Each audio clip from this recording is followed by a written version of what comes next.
Well, hello, everybody. It's Monday evening again at the Audio Quest. Thanks for joining us this afternoon, evening, wherever you're at. Tomorrow, if you're in Europe, I guess, and Asia. So I've got Novice Nick, as usual, with me, and he doesn't have his stuff shut off there. And Thought it was. I'm welcoming our friend Aaron Hartley from the great channel Forever Analog. Thanks for coming on, Aaron. Thanks for having me. This is going to be fun.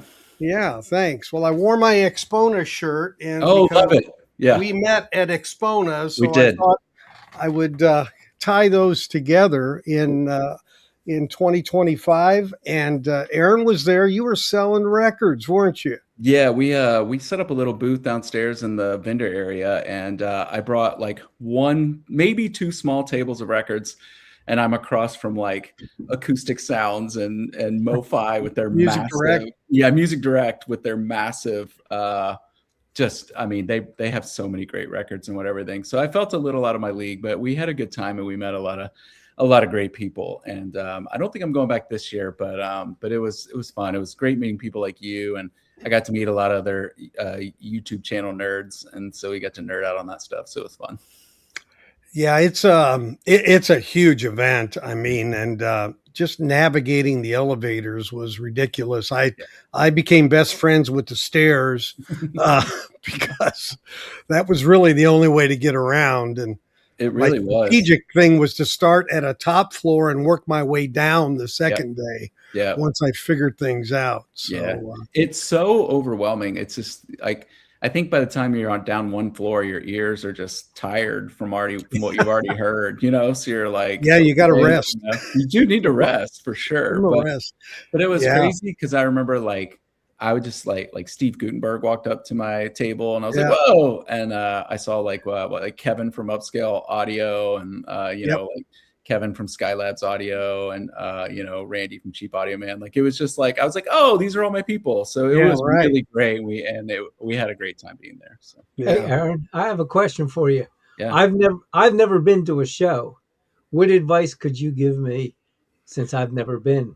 My only advice would be to probably go multiple days. Like don't just go one day because it is so overwhelming. And like just be prepared to and like mentally be prepared to just see really expensive gear.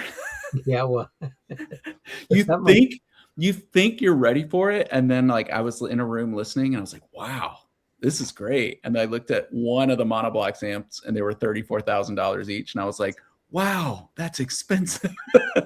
they need the top floor needs to be the most expensive and work your way down. So you don't have to start at the top. Yeah, it could have been. I was just on the bottom floor. It could have. It probably went up in price once we got up there. But, yeah. And David already mentioned the other part. My mobility is limited, so starting at the top and using gravity would be the best course of action for me. Understood.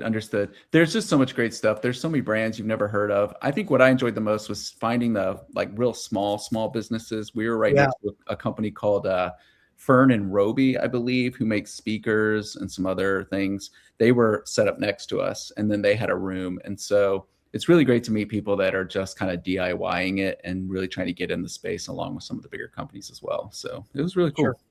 Nice. Yeah. Well, that's part of the magic of it. Yep. And I don't know if you know, but there's Chad's having a big event in October. Oh, right. I heard about this.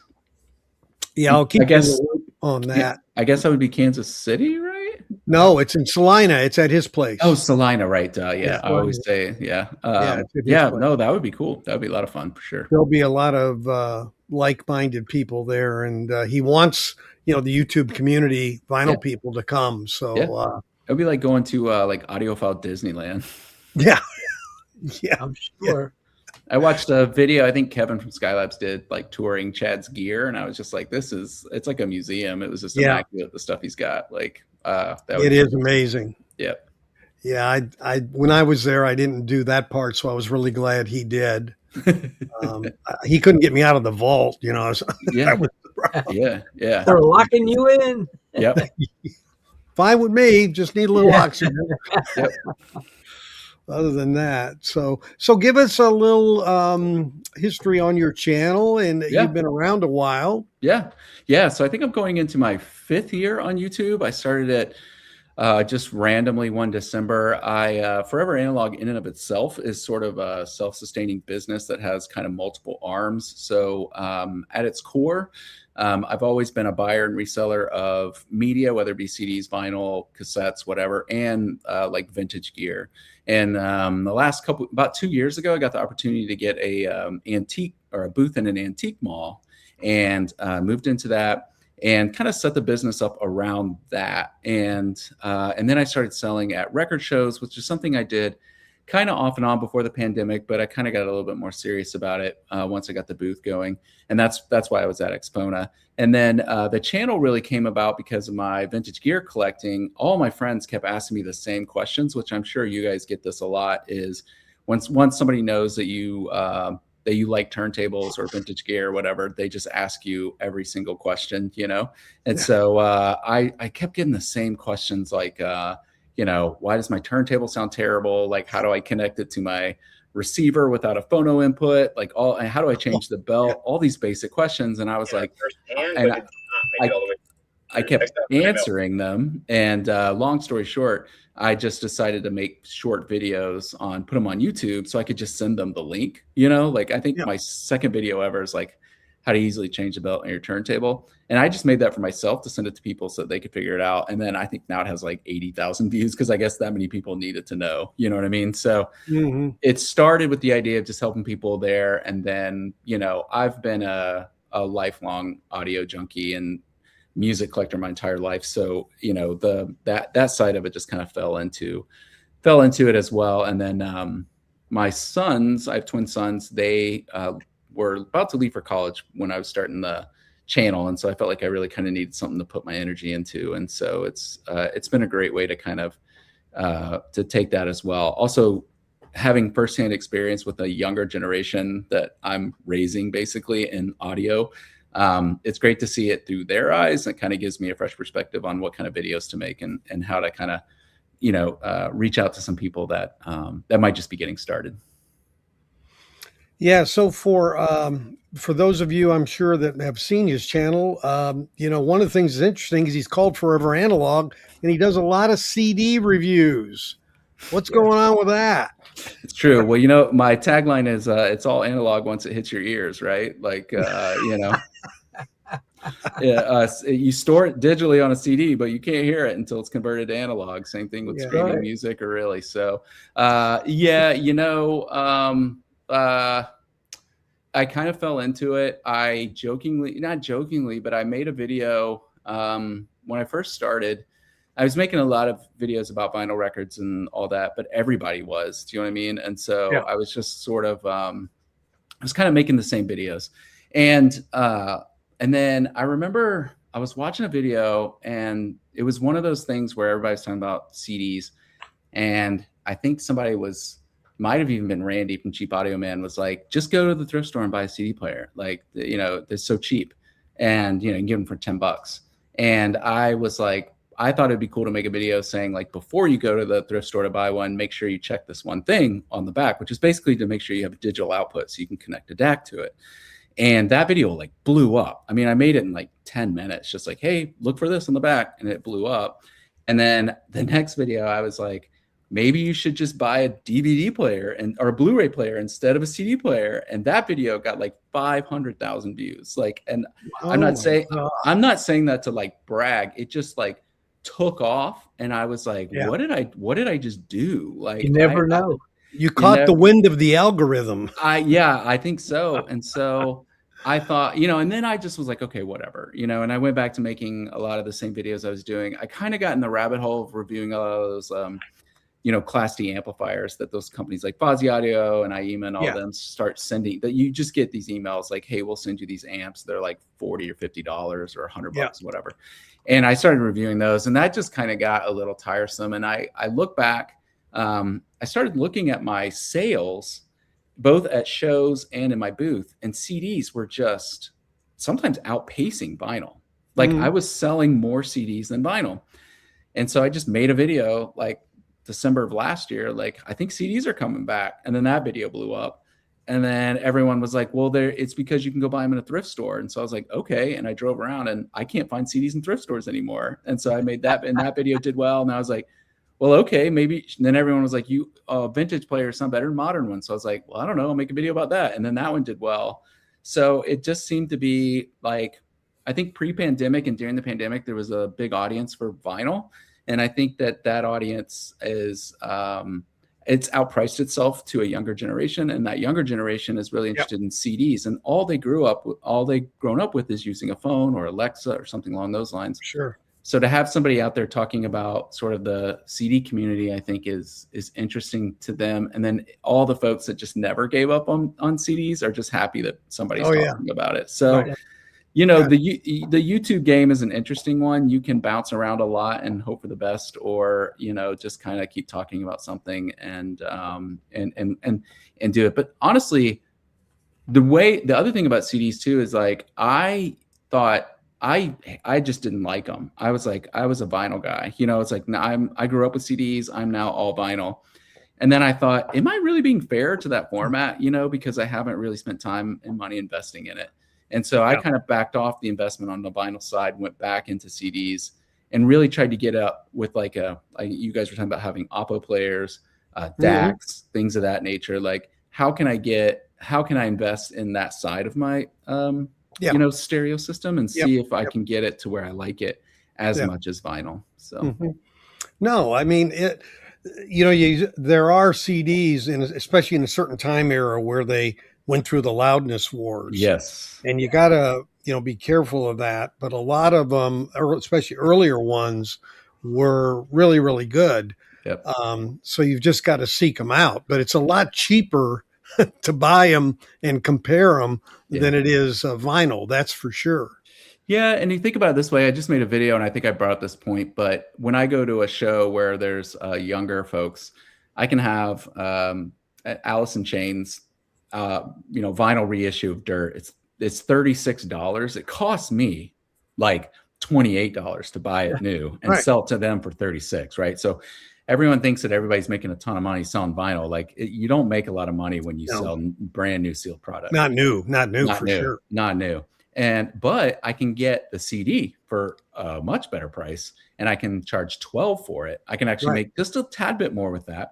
Right. And oftentimes the kids, I say the kids, I'm sorry, it's just the younger, relatively. They're buying stacks of them, so they'll buy 5 Alice in Chains CDs rather than the one LP. It's a lot less for everybody to haul around. That's for sure. Bodies are moving them. Yeah, for sure. And I think at the end of the day, like for me, I just want to encourage people to hear the music the best way possible. So if a lot of the younger folks are moving over from like the cheap Spotify tier where everything just sounds kind of blah, and they're moving into CDs, like they are really blown away by what a CD sounds like compared to Spotify. Do you know what I mean? So we are at that point in the audio sort of circle revival where all the formats kind of just go round and round and round. Like we're at that point, I think, with CDs. Yeah. Yeah. It's like going Spotify and you said, going to the higher tiers, like, look, I got a veil or a cover. Let me lift that up for you. Yeah, exactly. And so, and there's more veils and covers, but to get there, you got to go to vinyl. Yeah, it is true. And listen, it's so funny because when you name a YouTube channel, it is the weirdest feeling in the world. Do you know what I mean? And I was like, tell me. Yeah. Like you name it and then you're like, in 2 years, you could be doing something totally different. And some of my favorite YouTubers that don't just use their names, it happens, And so, you just kind of gotta roll with it. But I get that comment a lot, but I'm just used to it this point. See, if you just drop the OG off the end of that. Yeah, I know. Oh, sorry. That one. That's the other hard part of it too. I have merchandise and I usually wear a shirt over a shirt, but I can never wear my Forever Analog shirts with like a shirt like this over it. Could be Forever Anal OG. Yeah, exactly. Yeah, exactly. Perfect. It's really it's all the things I didn't think about when I thought about naming everything. But no one's gonna watch anything called Forever Digital. Yep. No. Well, it's like when I named mine, and I don't do a lot of I've done a few videos, and maybe someday I will. But mine is Novice Nick. You can be a novice in so many fields. Yep. And I am, but Yep. there's some fields I'm quite knowledgeable about. But at the time, I was like, I don't know. I know. And now in hindsight is like, well, that could apply pretty good, could grow, but. Well, listen, at the end of the day, YouTube comments are engagement that the algorithm loves. So you can call me out on talking about CDs on a Forever Analog channel all day long. It only helps spread the word. Yep. Yeah, you got to hit the math, don't you? Yep. So how would you rank genres of what type of music you like or listen to most? Well, I'll start from when I was growing up. Like, I'm a child of the 80s mostly. Like that's when I was in, kind of just, elementary school, middle school, stuff like that. So, at that time when I was growing up, it was just anything 80s pop. But you got to think about 80s. Like, in terms of pop music, from Michael Jackson to Madonna to Bruce Springsteen, you name it, like it was all there. Tears for Fears. That stuff. So, and then I kind of rolled out.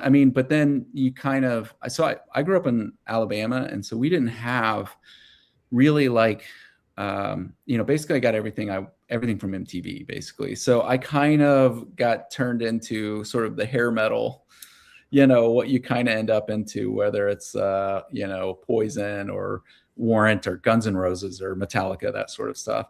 And then that was kind of like late 80s. And then, I was at that prime age when Nirvana broke in the 90s. You know what I mean? Like that was high school for me, and that just changed everything for me. So that became like Nirvana, Pearl Jam, all of that, early 90s. And then when I went to college, like late 90s, that's when I really started getting into more like independent music. So a lot of the bands that influenced all those big grunge bands and a lot of punk stuff and things of that nature. So that was kind of like my adolescence. But now I really listen to just so many different things. It's crazy. Like I think music discovery has always been really like a big thing for me. And so I've kind of, I'm just not really that beholden to a genre. If I hear something that I really, really love and it's a great song, like I'm kind of hooked. You know what I mean? So yeah.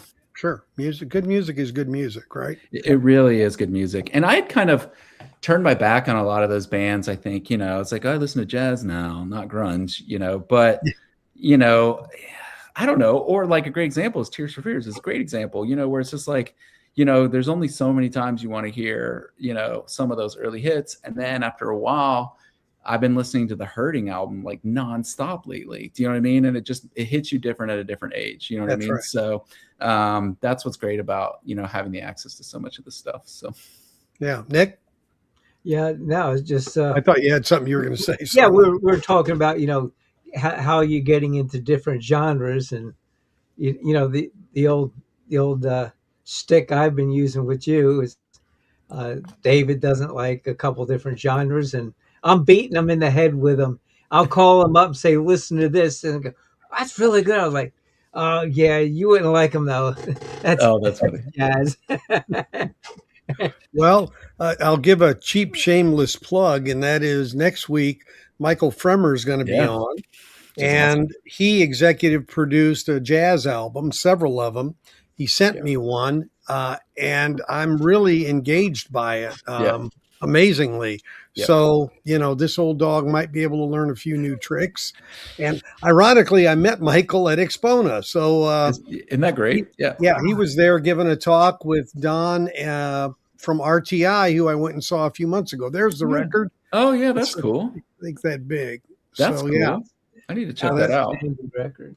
Yeah, that Kalen Cardello, Chapter 1. So, I sent it to Nick to listen to, and you can stream it as well. But it's very engaging jazz album. This guy's like a prodigy, I think. But obviously, he carries the ghost of Oscar Peterson. Oh, okay.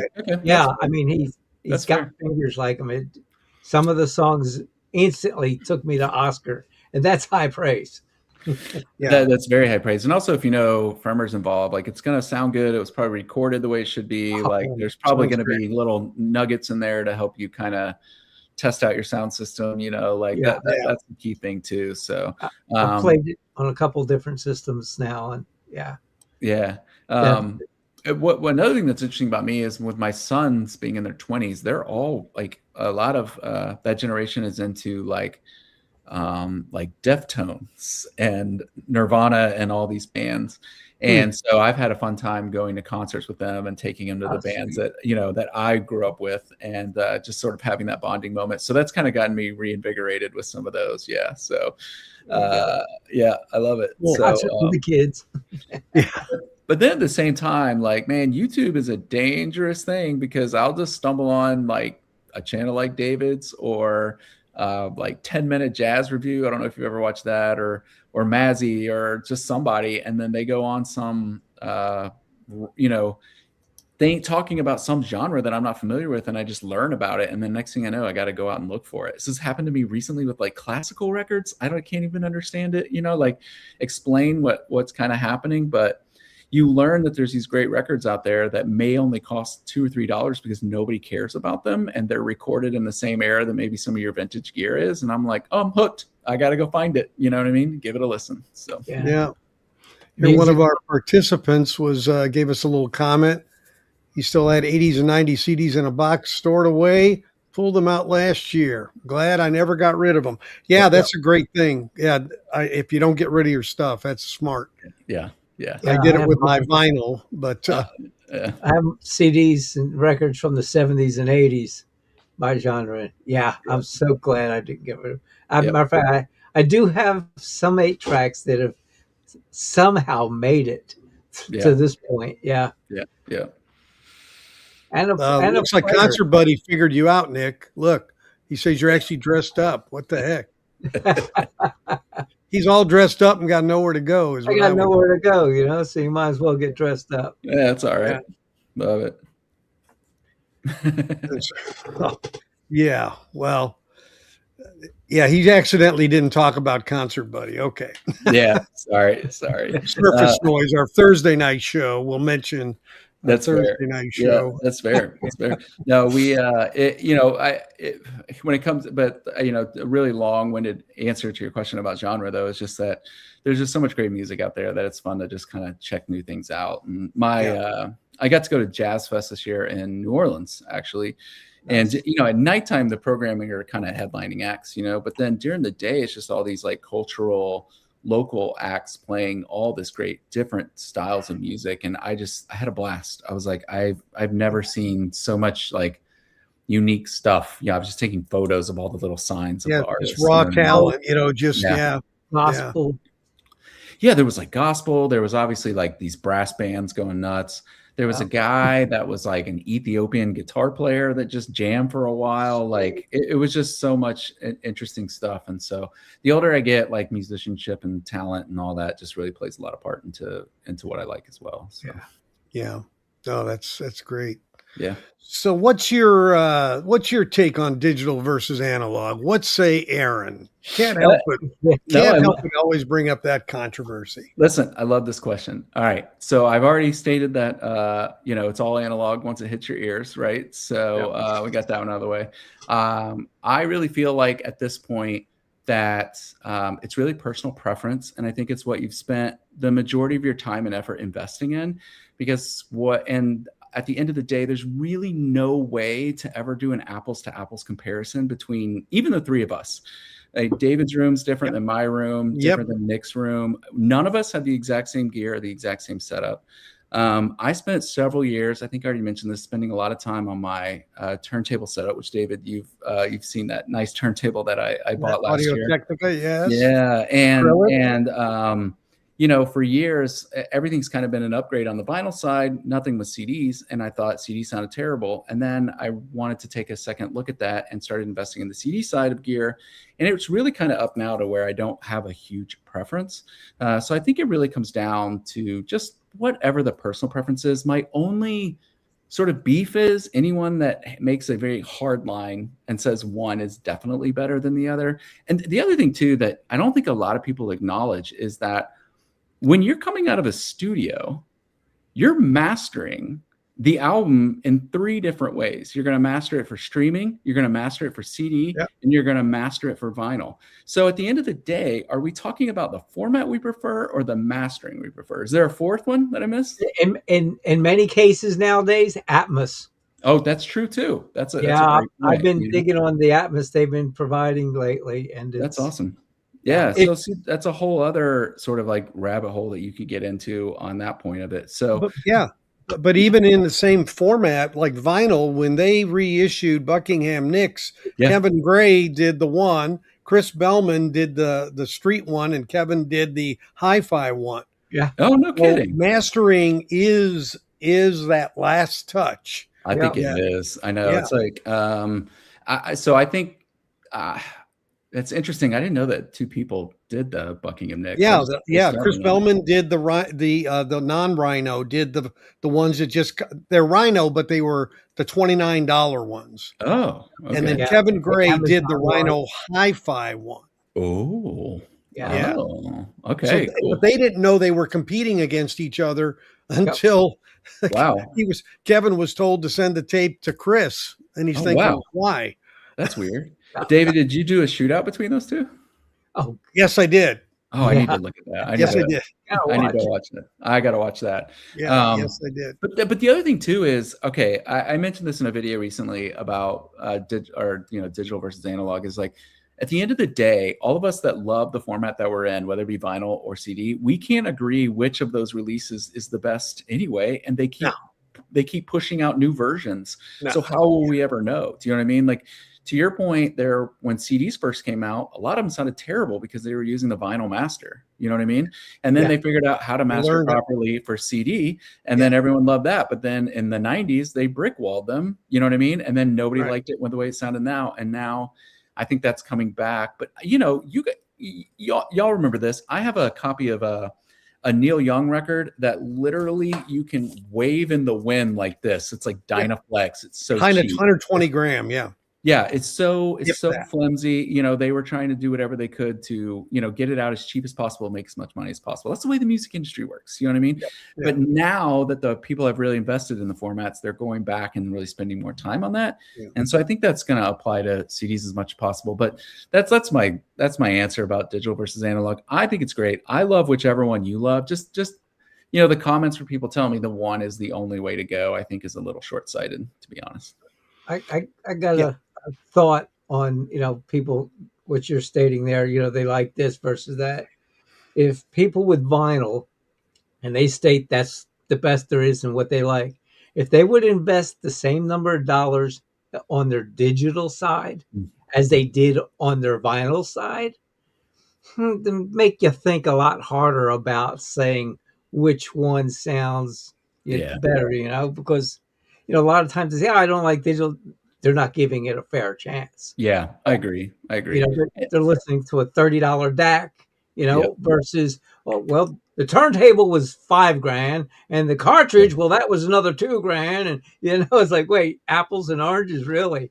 Yeah. And I mean, I get people that come on and they'd say, all this is dumb when you can stream everything. Why do you guys even bother with this? Do you know what I mean? So everyone has their own corner. Yeah. I think just if you stay in your corner, it makes the hobby not fun. It just makes you come across as thinking that whatever your position is better than everybody else's. And I don't know, that just ruins everything in my opinion. So let's all meet in the middle and just be like, oh, you like this? Great. You like that? Fine. Do you know what I mean? Like if I'm out shopping and I run across a record I think a friend would like, I'll take a picture of it, be like, do you need this? Like, yeah, I'll Venmo you right now and I'll buy it for you. Okay, great. Like if I'm willing to do that for some record I would never buy for myself, like this, we can all meet in the middle and agree.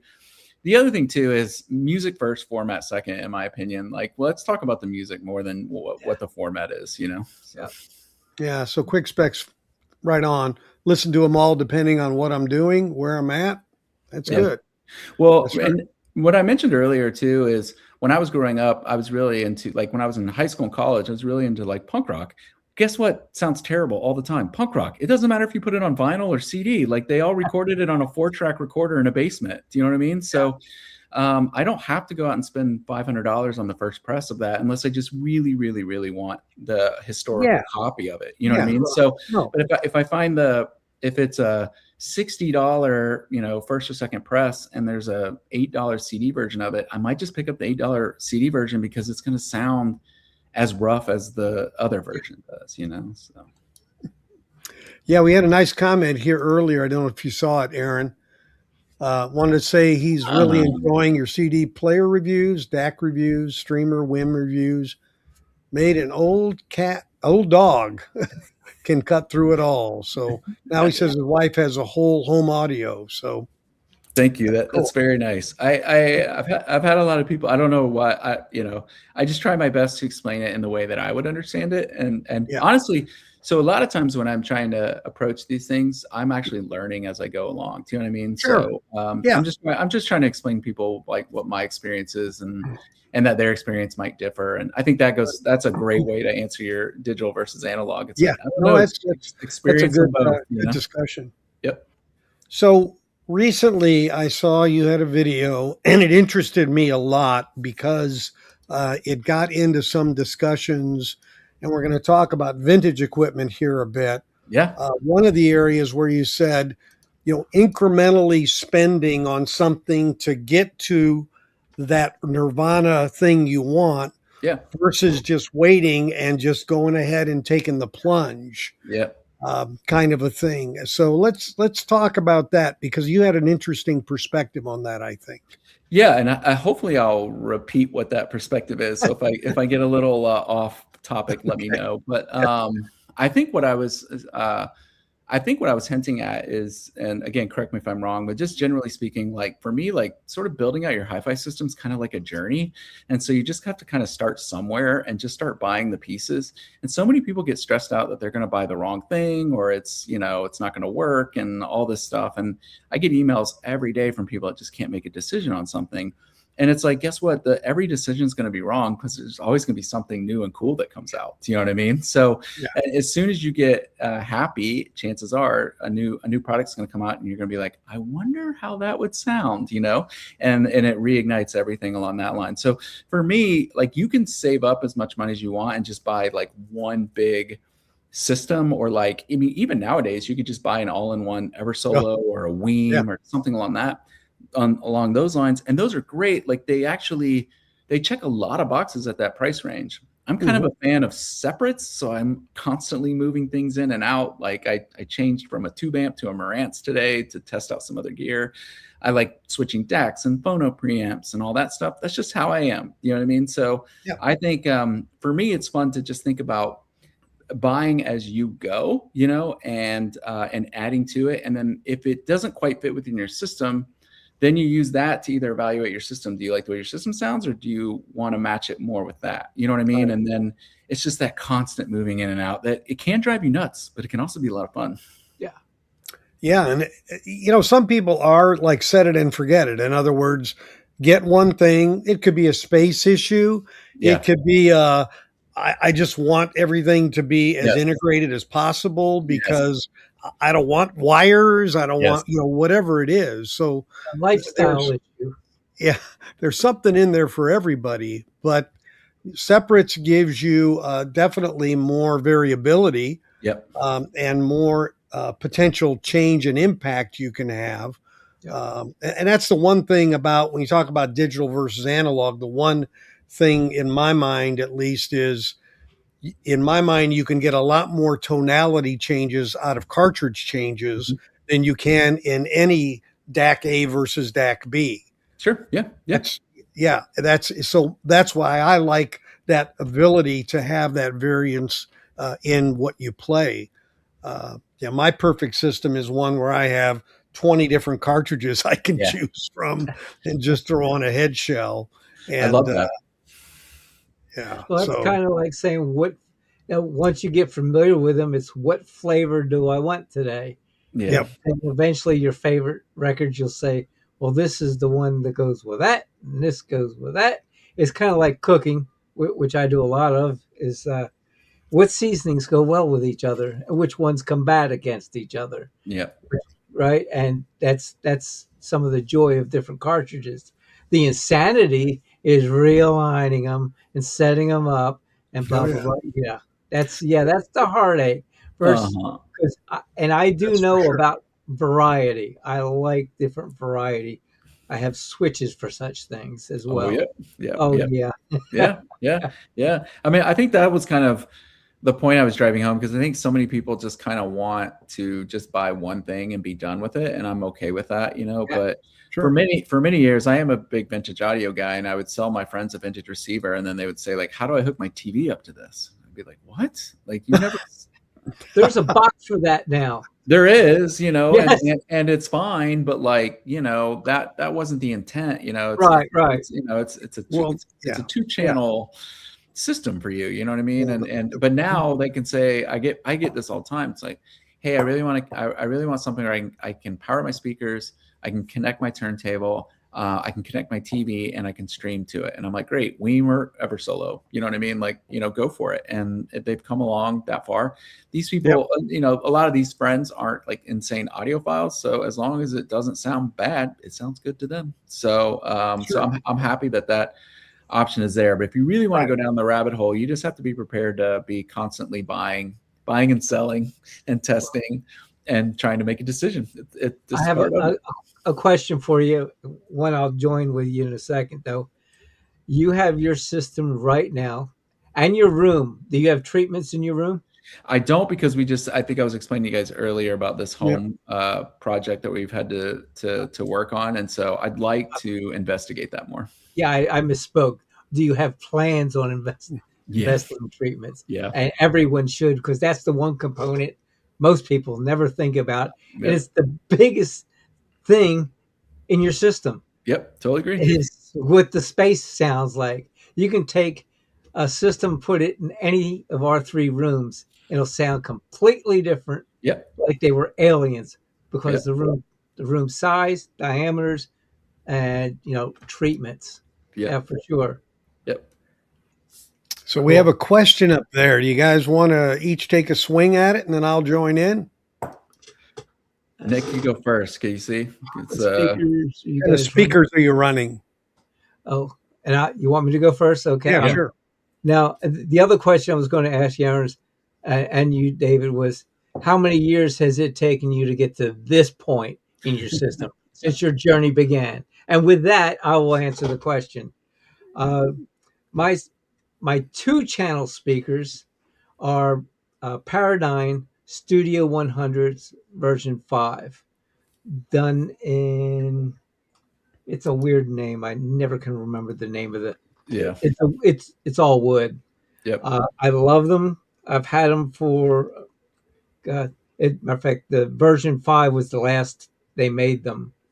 And that's my 2 channel, but I'm sitting in a 7.2.4 room right now. Yeah, I like toys. I was gonna say that explains the Dolby Atmos. Yeah. Yeah, you're right, you think? And all the surrounds and center channel are all studio version 5s. So it's Wow, a that's completely matched system. Yeah. And Right. yeah. So it's I've Quite been very fortunate. It's been built over decades, Yeah. my system, like everybody else. Yeah. So What about you, Aaron? Uh, Yeah, what do you got? People give me grief because I'm running a pair of vintage clip Sherry speakers that I just love them. They've got a high sensitivity. They're like 90 dB, and I'm always changing out like tube amps with with just solid state stuff. And I find that I used to have like some Emotivas, things of that nature, and it would be like you'd sub in a new amp and it would be like it's not quite enough power, and then you have to go maybe get another set of speakers or whatever. And the Heresies just they just work. I know what they sound like, and I know that I like them. Buying speakers really stresses me out. It's just there's so many options, and that's the one rabbit hole I just try to stay out of, because the more I know the speakers, the more I know like the components that come in and out, if that makes sense. So I did pick up a pair of LDS. I think they're like L520s, I think, or something along those lines. About a year ago, actually, I found a pair finally in Alabama. I drove like 2 hours round trip or maybe 3 hours round trip to buy them. And I've got those in another system downstairs. So I may swap those in and out, but I've burned through a lot of pairs of speakers. I get stressed, and I just need to settle down and be okay with them. So yeah, I hear you. I have a cure for your Emotiva power amps. I have XPR monoblocks. Oh, okay. Yeah. The XPR ones. Yeah. Yeah, they stopped making them, but I'm very happy with them. Yeah. So Bet. there's no speaker in the world they can't drive. Yeah. Yeah. Yeah. All right, so I have two Polk Audio RTA 12s. Those are the kind of the bigger ones in the shadow, Yeah. and that's what I run for that. And then my other is the RTL 11s, which are thinner ones next to them, and that's for my quad system, Oh, cool. actually 5.1 system. Yeah. So, and I have a what is my sub? I'm forgetting my sub. SVS Nice. sub. Nice. SVS sub. And some weird center channel. I can't remember the name of it, but that's usually how it goes. So yeah. So I'm more of a mix and match. So let's get to Nick's second question. Oh, I thought you were going to say second system. No, second question.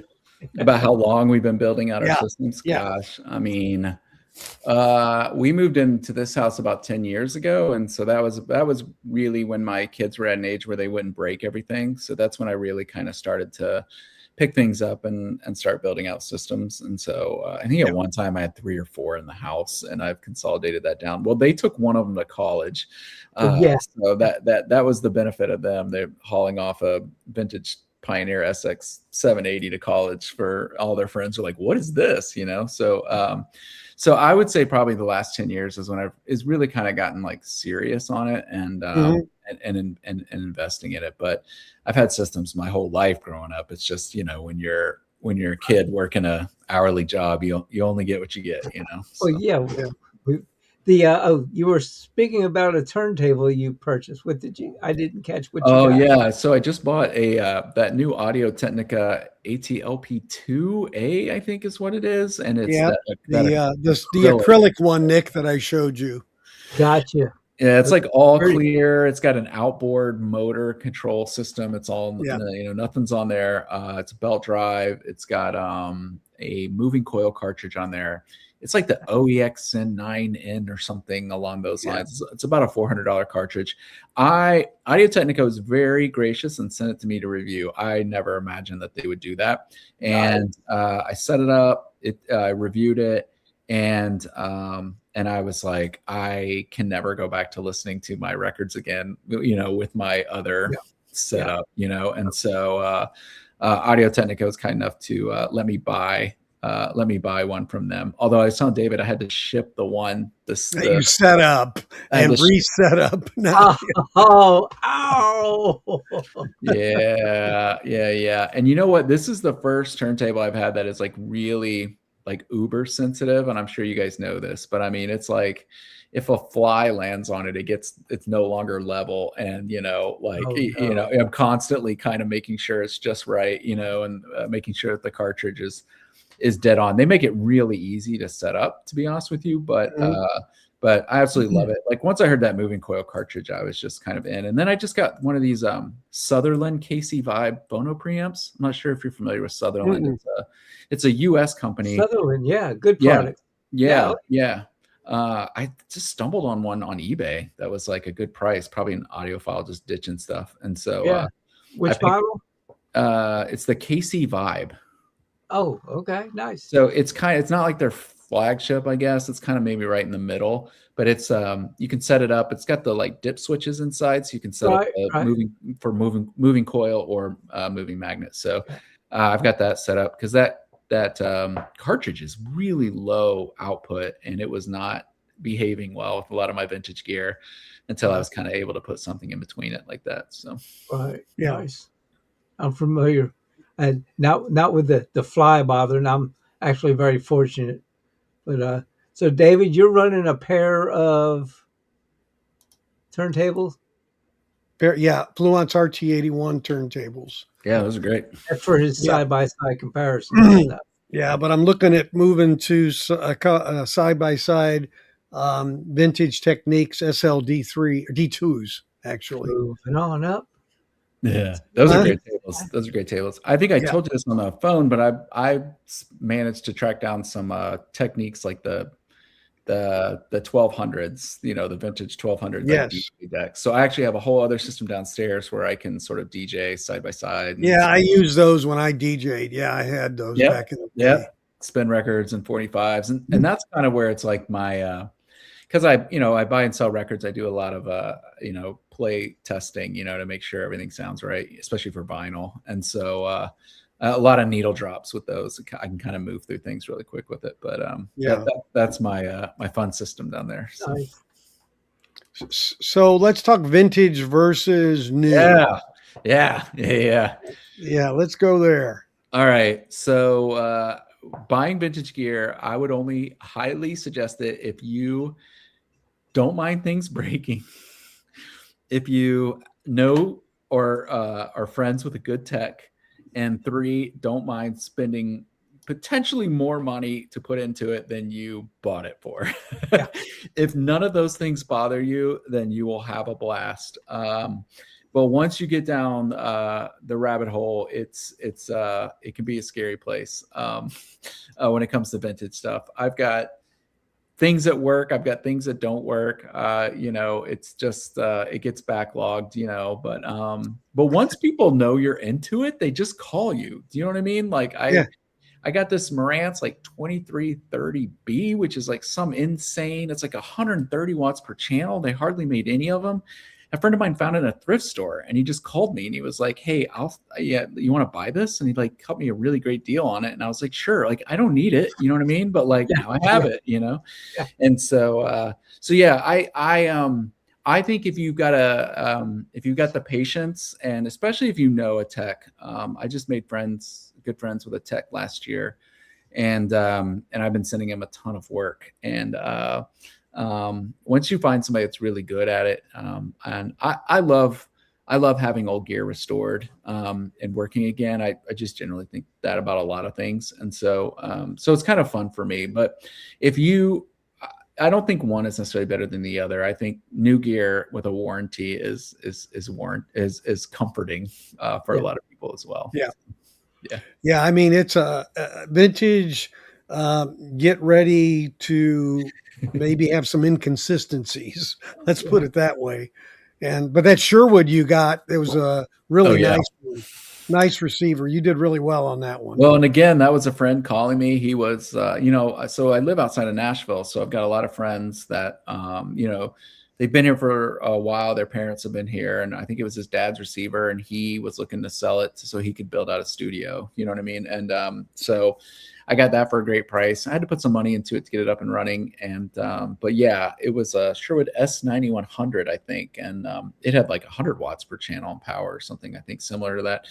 And that thing though is smooth, like it's like a poor man's Macintosh. You know what I mean? It's like it's just real easy to listen to.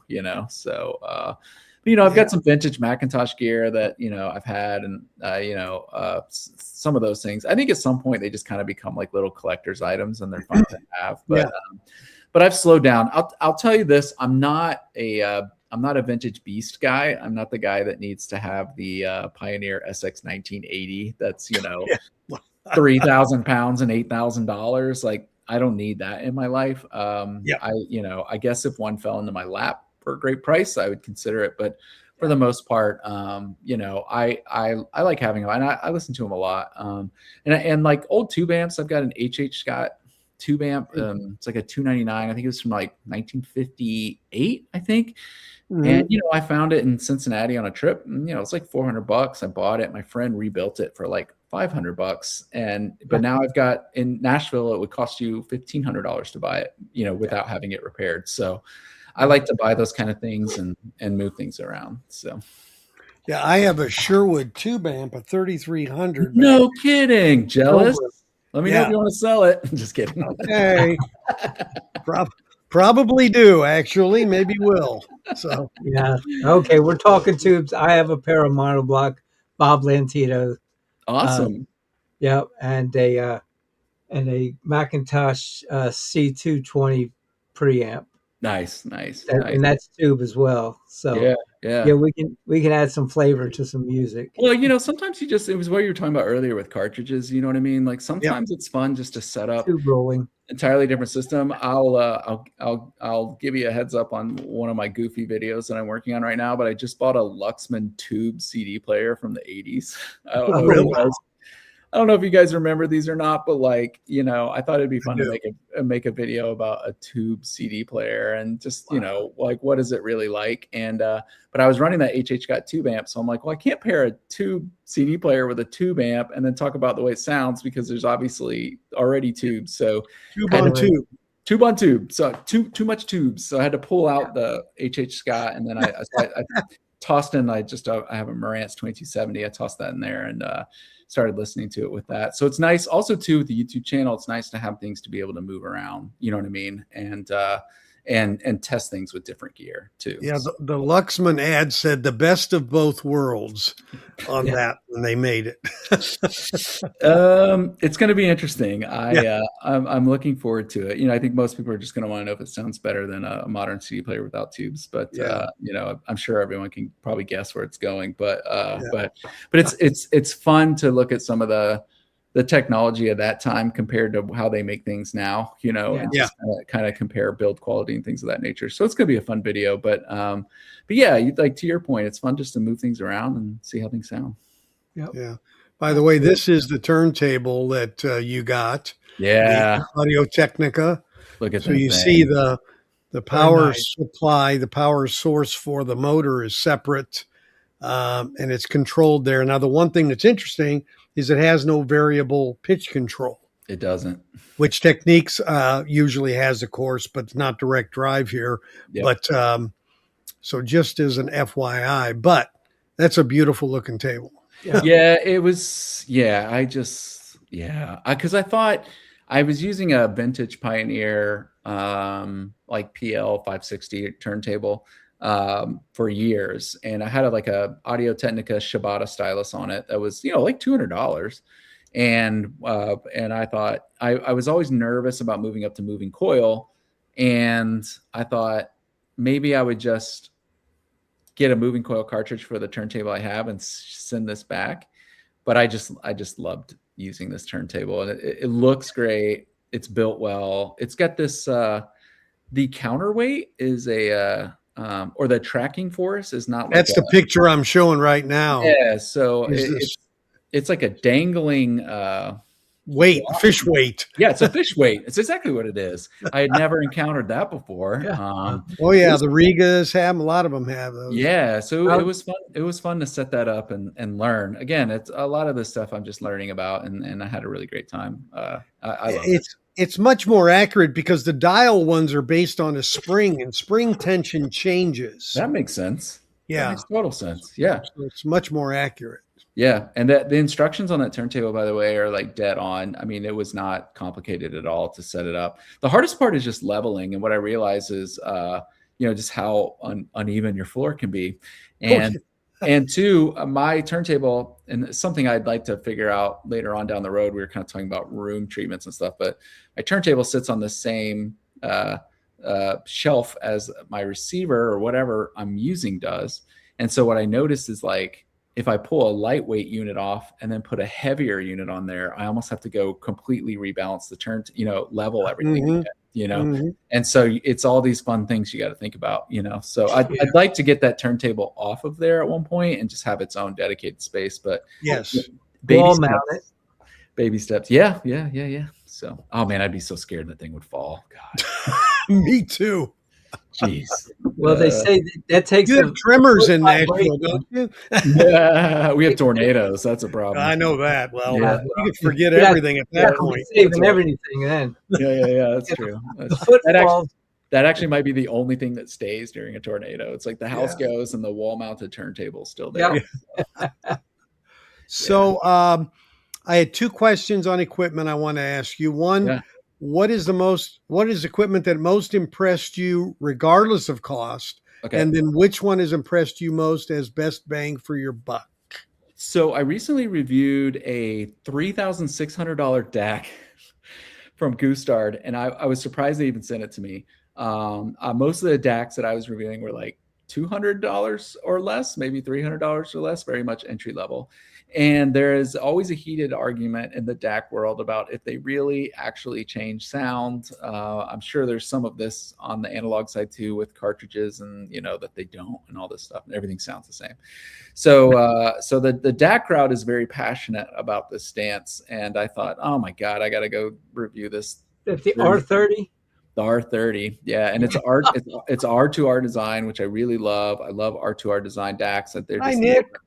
Yeah, that's a little pricey for me, but I know. But listen, I plugged that thing in, and I was like, whoa. First of all, it's like the size of a preamp. I mean, it's huge. It's heavy. It has its own power supply for like the digital section. It has its own power supply for the analog section. I mean, it is overbuilt and sounded awesome. I'm just going to be honest with you. I mean, the minute I started using it, there was like bass in my system I hadn't noticed. I mean, it was better than I thought it would be. I thought that I never try to upsell anyone in a video. I'm just more like, I don't know, like I can't believe it sounds this good, and a lot of times when you're going, okay, and Nick, you probably know this, but like if you're comparing a $500 DAC to $1,000 DAC, the sound difference isn't really like, wow, it's not like twice as good, right? Not twice as good. Yeah. And I thought, how much better will this DAC sound than the cheaper ones? And my daily DAC that I use is a Jennifer Phipps Aries 2, you know what I mean? Which I spent $800 on, so that's a decent amount of money. But man, it was it impressed me, is what I'll say. And I just started the video off. Most reviewers are going to go through all the features and the whatever and tell you about the sound at the end. And I just started that video right away with just to be like, I'm not even going to like BS you guys. This thing sounds amazing. You know what I mean? Like, and just went right into exactly what I heard and how it changed, the things that that sounded, and then explained the build quality of it and why I think that impacted the sound. For all the technical stuff, there's enough reviewers out there reviewing the same gear that you can pick that up from somebody else. But giving the side that you're speaking of, that's the part that people like me are looking. I'm looking at the Pontus too. Yeah. That's a stretch, but I can probably reach that. Yeah, I haven't heard that one. That goose started to impress me. That's all I'll say. A lot of times whenever I get suckered into something, I'm like, I got to figure out how to buy this. That's what happened with the Audio Technica turntable. Mm-hmm. Like, I literally just went out and sold stuff, and I was like, I don't know, I just bought this turntable. I have to sell the other turntables I have. Like that's my life.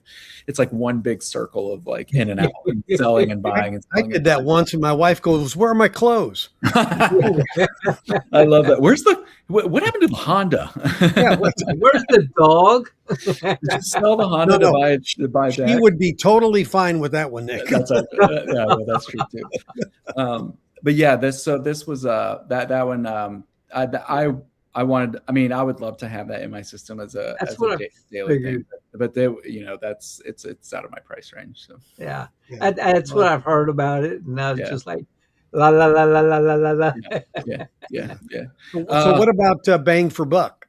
Listen, the bang for the buck is, and this is kind of lame. I'm just going to admit it, but you think about what most people, like your normal people, right? People that aren't going to nerd out like we are doing right now, and they just want to get a quick and easy and affordable improvement in sound in their system. That little Weem mini streamer puck thing for $89 was really a game changer for people, because they could stop streaming Bluetooth and stream wirelessly. And then they could move out of Spotify, maybe move into Tidal or something along those lines. And then they were really all of a sudden hearing things in music that they hadn't heard when they were just streaming Bluetooth to their whatever that they had, And so I think that was a real game changer and helped people really start to understand how poor the quality of the base level of Spotify at that time was. I haven't spent much time with the lossless Spotify. I'm more of a Tidal user, but bang for your buck. Like, I think most people are kind of over that product now because it's so popular, and Weem has just kind of taken off since there. But that's still one that I recommend to people today when they're just like, I just need to help improve this, So yeah, that's a great choice because it's gotten great reviews for such a long time. And at a great entry point, it sounds really good. Yeah. And those Fluence turntables, David, those are a great bang for your buck too. Yeah. Like those are the ones I usually send people to. You know, they're no fuss. You know what I mean? Like they're Right. super easy to use at a great price point, and people have really enjoyed using those. Well, my one thing I've noticed, I've got, and they're belt drive, but their speed is dead on the same, which is really hard on a belt drive. Yeah. To happen, because I'm playing this, I'm playing the record side by side. Yeah. And so, I've been very, very happy with them. Why would I change? Yeah, I guess just because it's time, I guess. I don't know what to tell you. That's a topic for a whole other video, David. Yeah. Now, So call me. I won't talk Nick. you out of it. Yeah, I'm running a RP6 Riga. Yeah. And a Nia Pro moving coil and Nice. a Lehman Decade as my preamp. Oh, that's awesome. And I run that into the Macintosh 2 preamp. So, mostly I run it through the 2 preamp and the tubes for jazz and blues. Yeah. For rock, I switch over to the solid state XPR ones. Yep. Yeah. For sure. Give me thumbs up. Yeah. Yeah. But I do miss horns. I was a horn baby and I really loved them. But I also missed a lot of things. That's why I went with these. Yeah. And but I would like to have a room big enough to put a set of horns right next to them. Yeah, that would be great. That would be so great. But So what's the one thing that you know now that you wish you'd have known when you started all this nonsense? Ooh, do you mean just sort of like a hi-fi journey point? Whatever. Yeah. Kind of in your hi-fi journey. That's a great question. I think actually I told my wife this the other day because we've been moving a lot of things around the house with this renovation project. Yeah. And I was looking at some things, and because I've realized that I'm becoming less of I used to be a collector. Like I wanted to just have everything and have it, and just always have it. And I think I'm starting to phase into sort of like a curation point where I'm starting to look at my collection, like let's just call it like my record collection with, a couple thousand records. And I'm thinking, man, I haven't listened to that record in like 3 years. Like, why do I have it? It's getting to that point. And I'm starting to think that I need to start using start putting those back out into circulation and using that money to maybe go find new and interesting things I'm listening to. I feel like you can almost get to a level as a collector where you always have enough to kind of self-sustain your collection on. You're not always going to be net positive. Like if you are into audio and all this, forget being net positive, but you can pull out 50 records and sell them yourself or take them to a record store and find maybe some new things. Yeah. Absolutely. So when I first started, I was thinking I had to be the collector. Like I had to always have the first press, or I had to have this special release or something. And now the older I get, the more I think I'd rather let that go and be able to go out and do some shopping and find some new things to come home. And those things may only stay with me maybe for a year or so, or I might actually bring them home and immediately not like them as much as I thought, and then maybe try to turn around and move it on, something along those lines. Sure. So yeah. I'm at that place myself. I've just been going through A through E. I pulled all the albums that I'm like, I don't listen to these. And so now I've even got some high end records that I'm going to sell that I just don't need to have anymore. Some are duplicates. Yeah. But I'm at that point, and I want to churn a bit, I guess I'll say. Yeah. And the high end stuff, I love those guys, but man, it's just also tempting. Do you know what I mean? It's like, I don't need a copy of this record, but I'm going to buy it because it's some UHRQ or whatever. I mean, all these things are amazing and I'm so excited. And then after a while, I'm like, I don't, I just bought some Beatles mono reissues, and I found them secondhand for a pretty good price. And they were more recent reissues. Actually, I bought a collection from a guy who had some in there. And so now I'm like, well, wait, do I keep my stereo copies? do I have a mono copy and a stereo copy for you guys?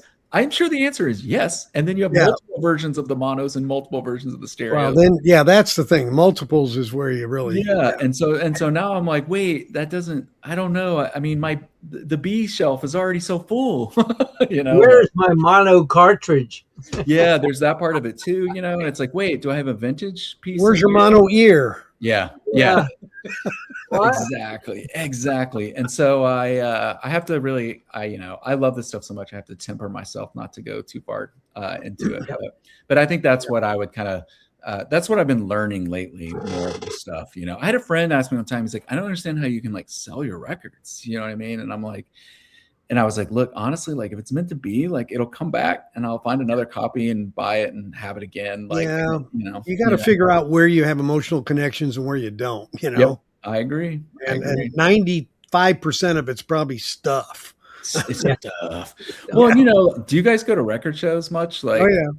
I do. You're at a record show, you're with your friend, and your friend's like, oh man, some obscure record. Yeah, you got to buy this. Like, this is the coolest thing. You're going to love it, and you're like, okay. And then you buy it and you get it home and you're like, I don't like this, and it's like, let me stream it. Yeah. Do I keep it? Yeah, exactly. That's where I'm at now. I'm almost like, okay, and there's all those lessons you learn on when you're buying records, especially early on, that you just got to make sure that, you take a risk on a cool cover and you get it home and it sounds terrible, and you're just like, okay, so. Yeah. I bought a Let It Be Naked 8 months ago. I still haven't opened it. I'm in the part of the world where it's a deserted island. Yeah. There's Walmart and the internet. Yeah. And on occasion, some really good friends out there. Yeah. And BC and on camera now. Sure. I think you should put some record sales in your restaurant. I've been wanting to talk to you about that. I'll rent you a section, no problem. Okay. Okay. We'll do it on consignment. There you go. Love it. Hey, we got to get creative. I know. Absolutely. Yep. I mean, draw some people in to buy a cheesesteak and buy an album at the same time. Yep. Perfect. And they can test play it right there. There you go.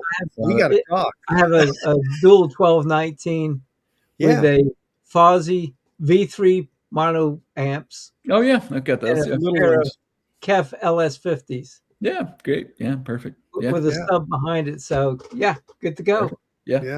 Yeah.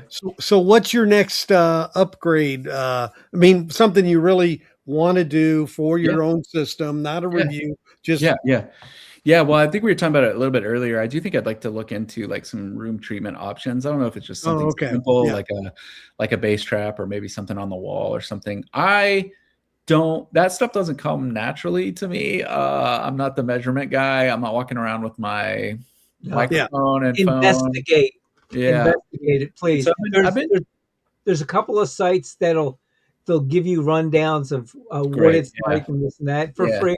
And I'll tell you what, you'd be surprised what a little bit of work will do. Yep. So we're kind of still filling out the room with just like the furniture and a rug and all that stuff. So I got until you finish that, don't do anything. Yeah, exactly. So I think that would be it. I think that those are it. I could always see another pair of speakers coming into my life at some point, especially if they were some newer speakers. I don't really like reviewing speakers though. It's just, it's like, it's, I don't know. They're really hard to talk about at length, in my opinion. I agree. And they're big and heavy. And they're big and heavy and they take a lot of space. And so, so I think for me that could always come through, but I'm always on the hunt for something weird and new and interesting and maybe a brand name, like kind of like Sherwood that I knew, but didn't know that there was that cool version of that Sherwood. So I'm always on the hunt for that sort of stuff. And like, I don't know, man, now that I've got this moving coil cartridge, like, I'm really interested in seeing where I could maybe invest some more on that side. And, I think a lot of people forget that those need to be replaced after a certain number of hours. And so it won't be long. I need to start putting some money aside. So when that time comes, I think Audio-Technica has a program where you can like upgrade, you know what I mean? You can like send in the one that you have, you've kind of worn it down, you can send it in and then upgrade at a better price than if you bought it brand new. So I've been thinking about that too. There's a lot of companies who are doing that. Yeah, because I've been playing that turntable a lot. So Yeah. You'll Well, have to that's go a while though before you get quite a bit of yeah, wear out of them. yeah, You know, it's like people say they wear out so quick, and yeah, tubes wear out so quick. They really don't. yeah, yeah. You know, they just try to steer you away from that because it's usually the people that don't care for that kind of gear Yep, that's saying that. But yep, yeah, because I had an exact on my Riga for maybe a decade, and I yeah, played a lot, yeah, and it sounded same. You know, I didn't notice that much. Now, when I replaced the moving magnet with the Neo Pro, yeah, yeah, there was a bunch of difference. But you know, there's some things I missed from that exact moving magnet, though. But yeah, you know, picked up in other areas with this one. So yeah. yeah, Concert Buddy gave your restaurant a plug there, Nick. absolutely. It's always Critics' Choice. If you're in Alexandria, you got to visit. Thank you, That's for concert buddy. Love you, That's sure. dude. I love that. Got you. So what on one last item, what kind of any advice, warnings, insights you might give to people when it comes to setting up a system? Ooh, I saw this on the list of questions, and there was like so many. I thought, well, there's like so many rabbit holes I could go down. I think the main thing is just to not, I was hinting at this earlier, but like not to stress out and take it too seriously. Like in my videos, I'll like basically tell people they can email me. Like they sign up to my email list, you can email me directly. Yep. It'll send you my email address.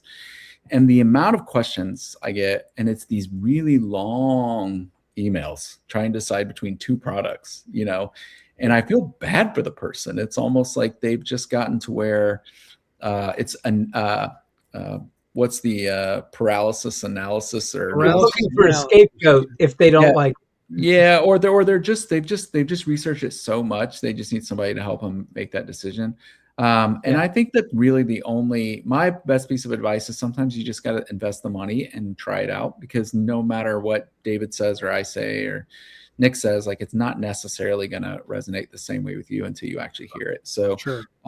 don't be stressed out if you lose some money. We've all bought records that we didn't like. We've all bought records that popped, even though they looked super clean in the store.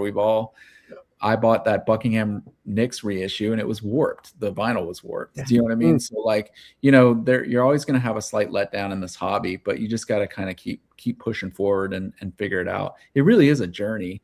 And the other thing too is like, as we age, our ears change. So you can't expect like when you're 18 and you wanted all bass, there's going to be a chance, you know, when you're in your 40s that you're going to want a little bit more a mid-range and treble that your ears are starting to lose. That's right. That's why they make equalizers too. But anyway. Exactly, that is very fair. So I think for me, my biggest piece of advice is just not to stress out about it too much. Ask a friend. I think the biggest bummer is that we just can't go to stores anymore. You know, and that's hard. There are very few, and audition things. I've got this great hi-fi book by I think his name is David Hartley, which is weird because we're not related, but about building out hi-fi systems. And there's like a whole chapter in there about like taking your credit card to the store and like leaving your credit card and taking the gear home and testing it in your home and then deciding if you want it or take it back. And I'm like, well, that doesn't exist anymore. You know what I mean? So yeah, I think it's just a little bit of, you know, take your time, you know, do some research, call friends, see if anybody's got some, you know, and you can test out. And also too, like, don't be afraid to buy used stuff. You know what I mean? Like there's a lot of people out there that like to buy. They've got deeper pockets. They'll buy gear, just try it for a couple of days, decide it's not for them, and sell it off at a much better price. So that's how I got that Sutherland. Yeah, but in that light, you know, the other thing is buy from somewhere that'll let you return. Yep. So you have flexibility too. Is another piece. I totally agree with that. I totally agree with it. So, but I think after you've got a little bit of an idea of what you like, then you can start to kind of hone down on things. And even as you're reading a review or watching a YouTube thing, you can be like, you know what, that's probably not going to be for me. You know what I mean? And move on and think about getting that other next product. Yeah. And that's one thing I just am adding now to my shootouts just for this year. I just started is I've got a segment that says you'll like it if. Yeah. And it's like, if you like a lot of bass or you like then this is for you. Or if you like it really bright, or if you don't mind, whatever. You know, if you want to waste a lot of money, buy the, Well, what's interesting for me is, I guess some people call me a reviewer. I don't know, whatever. But like, I've gotten to the point where I'll say something that I find annoying, and then people in the comments will be like, "Oh, that's not really that annoying." I'll be like, "Oh, okay," And so I'm really trying to position things now as like, this is what happened. This was my interpretation of it, but you feel free. Let me know in the comments if you disagree. And a lot of people are like, "Yeah, no, that wouldn't bother me." I'm like, "Oh, okay." And then other people are like, that product should never even exist because of that, And I'm like, okay, so you got both sides of the coin, So it's like that disclaimer. I've tried to point it out, and I'll say it's kind of, but a lot of it is just telling people what is, and what they may or may not like depending on their experiences. So yeah. Well, that's great. Well, Karen, you can stick around if you like. We have a little thing that we do here at the end. Look, I got a round of applause. We do a little thing here at the end called Name That Tune. And so I'm going to bring that to the forefront here. I don't want to look at Nick. No. Let's see. Here we go. All right. So Name That Tune. So what we do is I play 5 different tunes in the starting section of the song. And Nick watches for the audience to respond with the title of the track. And so we've been going through this, and I've got one winner that received his album today, Wyoming Dave. And I have another Cranberry Sauce that won last week, and I've asked him to give me some idea of records he's looking for, because I'd like to give something to somebody they're really going to enjoy. Try to help fill a void in their collection. So even if you know the name of this, Nick or Aaron, please let's let the audience deal with it. Yeah.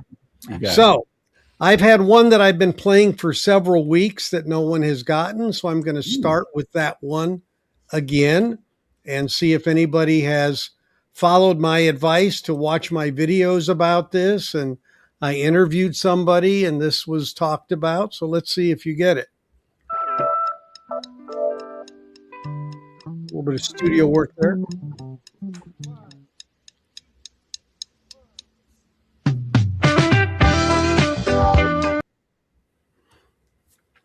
Okay.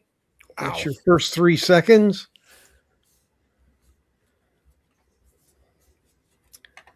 Yeah.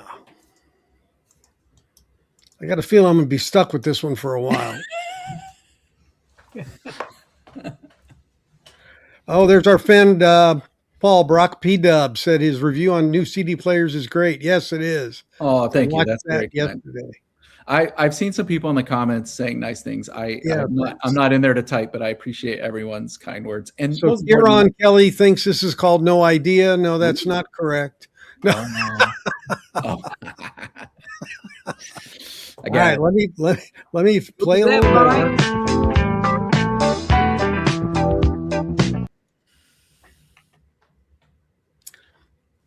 Name of the song, Steely Dan. Name of the song.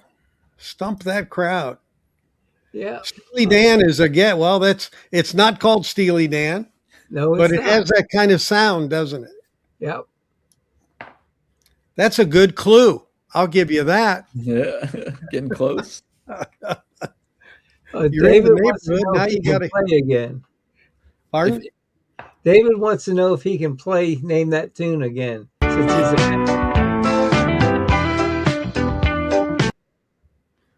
yeah, it's pretty redundant there at the beginning. So. He wants to know if he can play Name That Tune. I'm sorry, David. I'm sorry, Dave. Yes, even though you've won, you can play again. Yes, Dave, Wyoming Dave. Sorry. Yes. You're eligible. Leo Sayers. When you start to be a monopoly, then we'll talk about it. Oh, yeah, that's right. China we'll skip to the next one and leave that one in the bank. You start with the hardest one, I hope. Yeah. Well, it was the one that everybody's heard. Well, anybody who's been on has heard before. So I love it. Yeah. All right. So here we go. This is from the late 60s, I believe. That's so short. That's so short. I can name that tune in half a note. I think that's what it was. Put that in a private chat, Nick. You can do that. Yeah. Private chat. Wow. No, that's all I heard was half a note. Me too. Whoa, whoa, whoa! Look at this. Whoa, whoa, whoa! Nick, you're slipping there. Wait, I will always think about you. Yep, that is correct for Wow. Cranberry sauce. that one. New Colony 6, you're right. And this is correct for the Steely Dan, the second arrangement. Oh, congrats. Nice Cranberry job. sauce is our winner. Well, not for that. No, he's the winner for this last one I played. I Will Always Think About You by the New Colony 6. Yep. But the one before it, I didn't see it. And Nick, you didn't say somebody put in the second arrangement. That is correct. That just came up. It came up, just before the. So we got two winners. We have a winner for the first sample, which is great. Now the second arrangement is a song that was never officially released. Oh, man. So you have to know the backstory about that one. You should write obscure. Name that obscure tune. Yeah.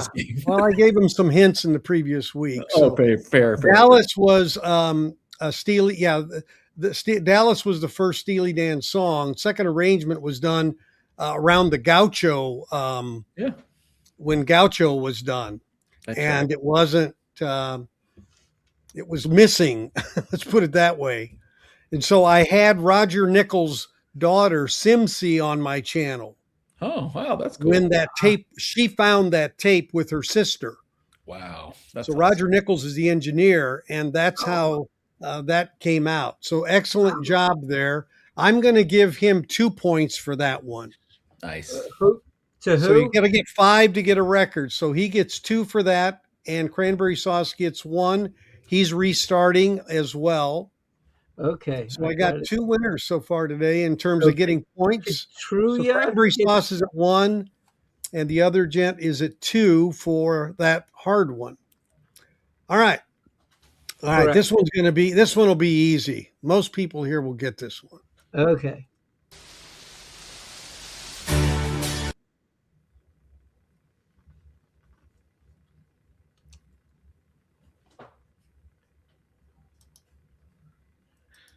I hear you're clicking louder more than the song. Sorry. No, I'm just saying that's how short the song is. I hear the clicks. Oh, more okay. Well, it is short. See, David can name most songs with that short of a clip. Well, I'm impressed, David. And tell you the label, the artist, and the year. Oh, One of those former disc jockey. It's great. I love it. I'm I'll impressed. play a little more.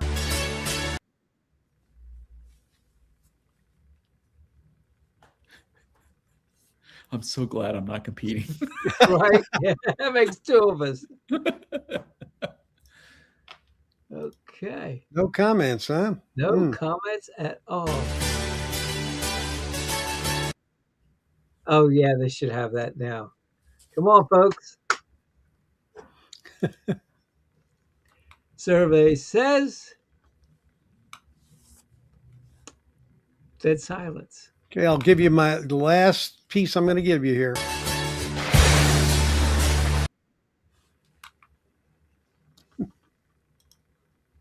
Here we go. Theme from the Love Love the one. Boat.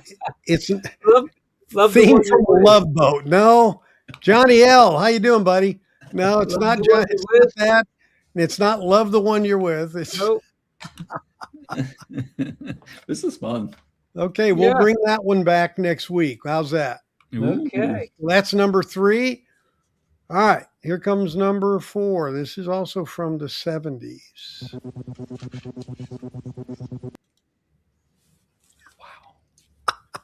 Wow. David, you're like a wonder child here if you know all these. Yeah, it would be pretty easy, I think, for me. Wonder what the heck he's thinking. Did we get it right? Sky High? No, I know that song. That's by nope. And the car. It's not a Cars song either. Fox on the Run, no. What'd you say? Fox on the Run? That's exactly what it is. It's Dave, Wyoming Dave. Oh, Who's that? I break these up because I get nailed by YouTube. oh Very good. Foxy on the run. The yeah. sweet.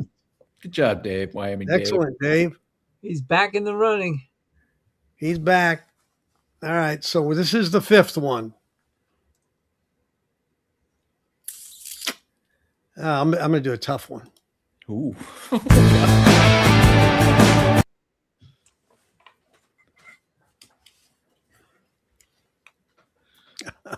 Dave on fire. Nope. I don't think that's it. Yeah, that's not it. Dave, I gotta find you like a game show to go on, my man. No, that's not correct. Yes, and you and I with the third one. No, that's not correct. I'll play a little more. One night,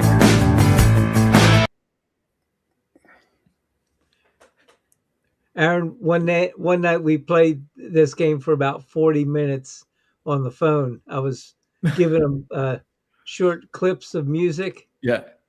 and he named, out of 50 of them, he named 48 and had 3 or 4 corrections. That Amazing. the people that had actually put down the names of the artists were wrong. Oh wow. Yeah. That's awesome. That's amazing. Yeah.